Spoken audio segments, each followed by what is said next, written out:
等一下，他们说在日本除了烧鸟、寿司、天妇罗就没有别的东西了。我寻思也不是这样。总而言之，今天就是又到了一个反正不会是吃烧鸟的日子。今天我们绝对不会吃任何的日料。今天我们去的是一家在东京很有人气的德餐馆子，德国菜。第一个想到的是什么？脆皮猪肘。今天这只猪它肯定是逃不掉的，吃肉不长胖，我们开始吧。不管是店里的氛围还是这个菜单，已经有点那个味儿了。既然是一个成人局，我们是不是要来一点这个德国特产小鸟伏特加啊？德国不就是被它干掉的吗？骗我泡不来。好啦，第一个菜煮的青口贝，饭前一口汤。这个汤喝起来很鲜的同时，还有一点微辣，有点像在乐山喝的那个翘脚牛肉汤的味道，只不过它是海鲜版的。青口的肉还是挺有弹性，打开都是爱你的形状。德菜里面的头牌肯定是香肠了。给你们看看这盘有多长。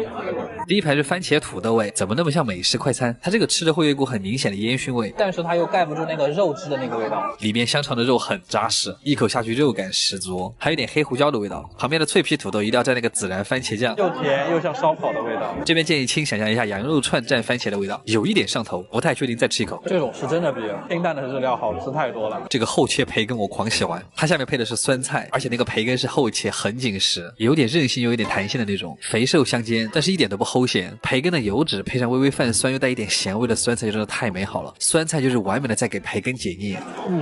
这一盘赖泥是芝士培根土豆泥，第一口吃进去还挺大满足的，那种奶香再加上黄油独特的香气。不过是不是德国土豆泥都不会那么细腻啊？像那个捣碎的蒜泥，一整个很干瘪，它那个坨坨感非常明显，甚至有点像云南的那个老奶洋芋。这个墨西哥辣酱你们谁吃过？浅尝一下吧。它特别像加浓版的泡椒凤爪水。我们用它来试一下这盘新的香肠，这一根是带辣味的德国烟熏香肠，只不过它里面的肉汁也是加上刚才那个辣汁，就吃起来很酸爽。这也太恐怖了，这个玩意儿一下就能冲到天灵盖。德国的芥末油炸版的浓缩泡椒汁。这个酸菜肠很特别，它里面有很浓的蒜香味，酸菜加蒜香加烟熏，重口味香肠我的爱。这个看起来最无害的白香肠，里面加的应该是洋葱和欧芹，比其他香肠吃起来口感更嫩。蔬菜口味的香肠，真的发现德国人吃香肠还是挺有一套，这么多种味道差别还不小。最后才是今天的主菜，德国脆皮猪肘，我今天就是为它而来的，它一人份的分量就真的很大，里面配了一坨土豆泥，还有一坨德国酸菜。先给大家表演一个空口吃猪肘，果然脆皮猪肘最大的乐趣就在于肥而不腻，感觉外层的油都已经被烤走了，所以它肯定没什么热量，外面的皮真的特别的酥脆，有点像吃那个猪油渣的味道，但它里面的胶原蛋白又流得很合适，再加上里面的肉又有胶质又很 Q 弹。最后的甜点是一份煎午餐肉，我发现德国菜的重点就是重油重盐，但是有一说一，这个午餐肉真的差了一点六婆，德国人就应该尝尝六婆，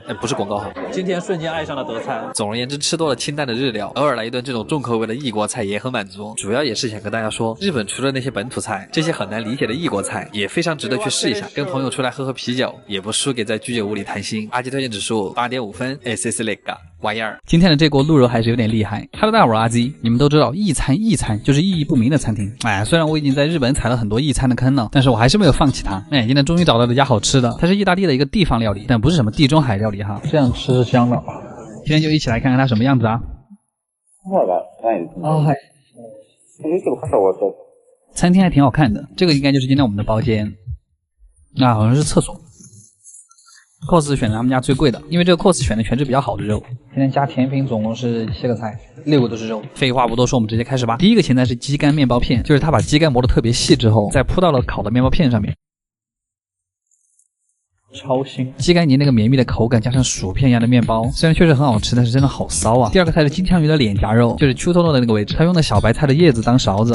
等一下，这玩意儿可以吃吗？不过它吃起来是没有一点鱼腥味的，可能是因为里面的黑松露盖住了鱼味吧。这个比刚才那个好吃，感觉自己像在嚼一堆猪肉。然后今天的第一个主菜是这个，它是烤的金枪鱼尾肉，就是金枪鱼活动最多的那个地方，所以它吃起来会比普通的更有劲道。我还是第一次吃烤的金枪鱼，然后服务员会帮你把中间的骨头剔了，而且它这个是用木柴烤的，这个味道特别的像烧烤，皮都已经烤成了焦脆的那种。我吃的时候就发现靠近皮的那一侧油特别多，吃起来特别爽，就突然想起了乐山的油炸串串，觉得腻了就可以吃一坨小番茄。好了，下个菜还是一个硬菜，它叫星火牛肉，其实就是木柴烤的牛排，下面还配了一根烤黄瓜。这个好吃的点是它的牛肉上面挂了2坨肥肉，我刚好就是那种最喜欢吃肥肉的人，切开之后里面就是这个样子。有油的才香。下一个主菜终于不是纯肉了，腌猪肉意大利面。上面那个酱是洋葱番茄炖的那个猪肉，就是特别的香甜，而且味道很大，所以它用的是那种急粗面，这个面像乌冬一样，嚼起来也很爽。来一口。它这个料是香的，我这个面要是再软一点就好了。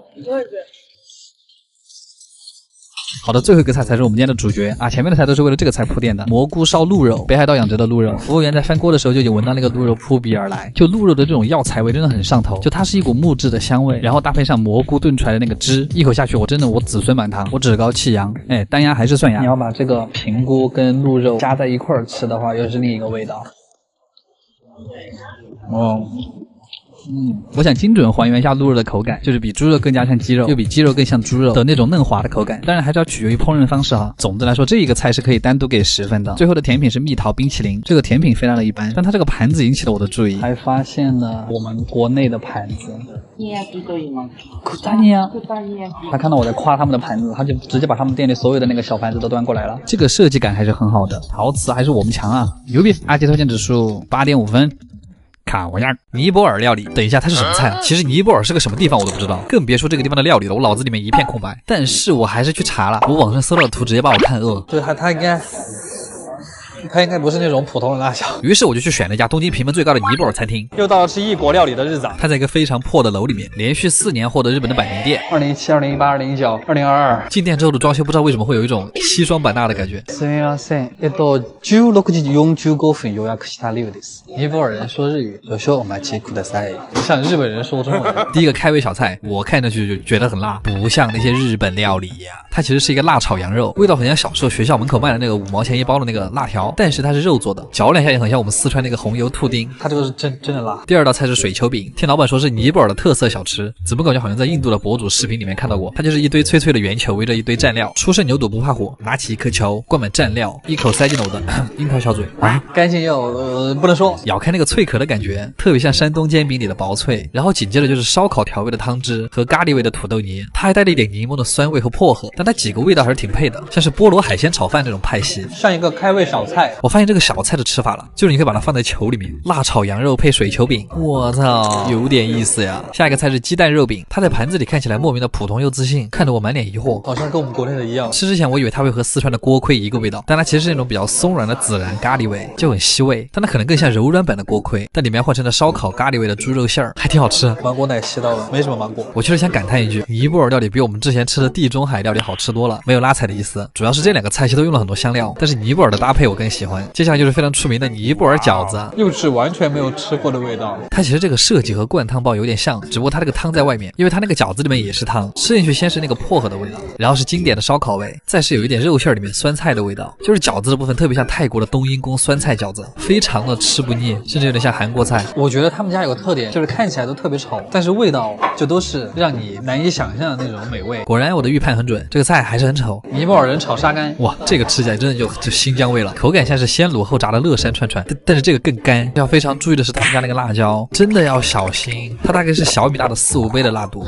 我有个四川的腌面烧底。下一个菜是炸蔬菜，这个吃起来像韩国泡菜饼，油香蔬菜，活不到150了。下一个菜长得很像印度的芝士馕饼，然后我跟你说这个味道巨奇妙，我来形容一下，就是它像东北糖里面加了芝士，然后有一种很浓烈的水果味，就是它不仅有奶香，它还伴随着一股介于蓝莓和百香果之间的水果味，有点接近香蕉或者菠萝味的印度飞饼，深入舌根的奶香味。这家店不愧是拿了4年的百名店，太惊喜了这个味道。最后一个端上来的菜是他们家的主食的主食，中间那个造型，它这个吃法好像还有点复杂，大概就是用中间那个壶就着各种配菜吃，它这个特别适合没有牙齿的人吃，它不需要咀嚼就可以很顺利的滑进你的食道。这算精致碳水吗？羊肉咖喱吃起来特别像国内的烧羊肉，就是这一圈菜吃下来都有一种莫名的咖喱味儿，现在我感觉空气里都是咖喱味。好啦，每次吃这种异域料理其实还是挺有意思的，可能体验不同味道的旅程才是最开心的吧。阿杰推荐指数8分，卡玩意儿。我们吃了这么多才吃了7000块。